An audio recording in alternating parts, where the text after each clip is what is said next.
Hello les amis, bienvenue pour ce point com du 1er février. Dans les actualités du jour en bref, c'est d'abord l'engagement toujours plus marqué de la France sur le front ukrainien. Le ministre des Armées, Sébastien Lecornu, a annoncé l'envoi de 150 militaires français pour former les soldats ukrainiens. Le Sénat vient d'adopter un projet de loi relatif aux Jeux Olympiques et Paralympiques de 2024. Il comporte un très gros volet sécuritaire, ouvrant la voie à de la vidéosurveillance dite intelligente, capable notamment de détecter des mouvements suspects ou des colis piégés. Dans les 3 prochaines vidéos, on va parler de sujets passionnants.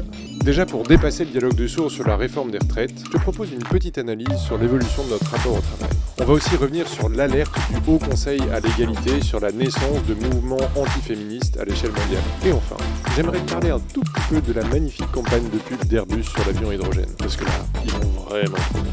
Ah oui, et si vous n'étiez pas au courant, Djokovic a remporté l'Open d'Australie, on s'y attendait pas. Et la France a perdu le mondial de handball contre le Danemark, on s'y attendait pas non plus. We don't want to see you twerking. We don't want to see you dancing. Men don't like those outlandish women. Cet homme délicieux, c'est Andrew Tate. Ces vidéos masculinistes font des milliards de vues sur les réseaux sociaux.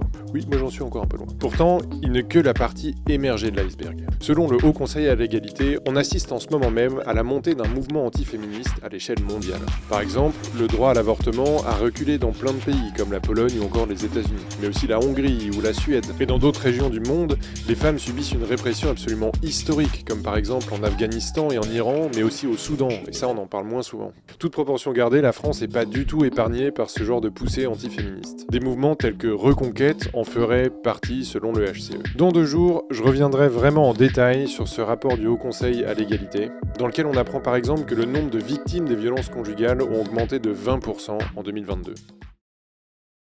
Derrière la réforme des retraites se cache évidemment une question de justice sociale. Mais c'est aussi 2 visions du travail qui s'affrontent. Pour simplifier, il y a d'un côté ceux pour qui le travail est vraiment une réalisation de soi, et d'autres pour qui le travail c'est simplement un moyen de gagner sa vie. Alors, on en est où en 2023 ? Pour résumer, on pourrait dire que le travail prend une place de moins en moins centrale dans nos vies. Par exemple, l'IFOP nous donne un point de comparaison. En 1990, 60% des Français et des Françaises estimaient que le travail occupait une place importante dans leur vie. Et ce chiffre s'est écroulé à 21% en 2022. Du coup, les codes de réussite changent. Par exemple, l'image du salarié qui se tue au travail, c'est de moins en moins valorisé. Même chez Goldman Sachs,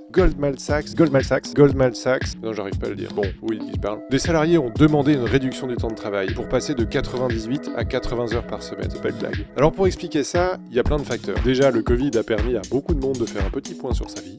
Parfois, on ne trouve pas l'interlocuteur en face, je dirais, le miroir. Il y a aussi une grosse défiance envers toutes les institutions et donc les entreprises. Et il y a aussi un grand manque de confiance à cause des crises et de la désindustrialisation. Ce phénomène est tellement fort qu'il y a désormais une majorité de salariés français qui veulent démissionner. Bon, par contre, très peu le font en pratique pour des raisons de risque économique, évidemment. Pour plus de détails, je te conseille vraiment cette note de la Fondation Jean Jaurès.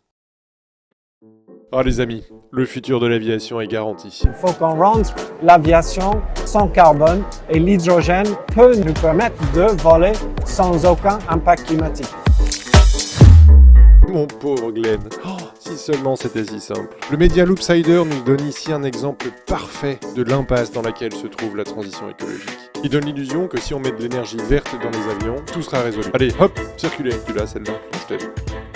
Malheureusement, c'est un tantinet plus compliqué. Mais oui, parce qu'on n'est pas dans une crise climatique, on est dans une crise écologique. Donc le climat, c'est clairement un problème, mais aussi la crise de la biodiversité, les transformations des sols et plein d'autres problèmes. En résumé, on vit à peu près 9 crises à la fois, que certains appellent les limites planétaires. Alors revenons à nos avions. L'hydrogène qu'ils consomment, il viendra pas de nulle part. Et même si sa production ne vient pas du pétrole, ce qui est majoritairement le cas aujourd'hui, elle générera des déchets nucléaires, de l'extraction massive de matériaux et plein d'autres pollutions. Non, malheureusement rien, mais vraiment rien, ne remplacera le retour de la mesure dans nos consommations de kilomètres. Et franchement, entre toi et moi, aller siroter de l'ouzo pendant 4 jours en Grèce, c'est pas un peu dépassé comme modèle de vacances ?